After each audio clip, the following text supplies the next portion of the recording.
In this video, I'll show you how you can enable an FPS counter in Steam.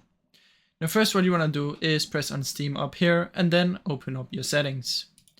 Now what this will do is it will open up your Steam settings right here and you want to press on in-game.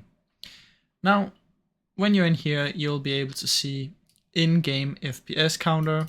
You're going to make sure that it's on. You just want to choose wherever you want it. Top left means right here. Then in-game FPS counter high contrast color, you should enable this because it makes it so you can see the FPS much clearer. Now once you've enabled both of these and it's not on off, then whenever you open a Steam game, you'll be able to see a little FPS counter up in the top left if you chose top left, obviously. So that's basically how you can do it. It's super simple, so I really hope you enjoyed this video, and if you did, please leave a like and subscribe as it helps me out a ton. Thank you so much for watching.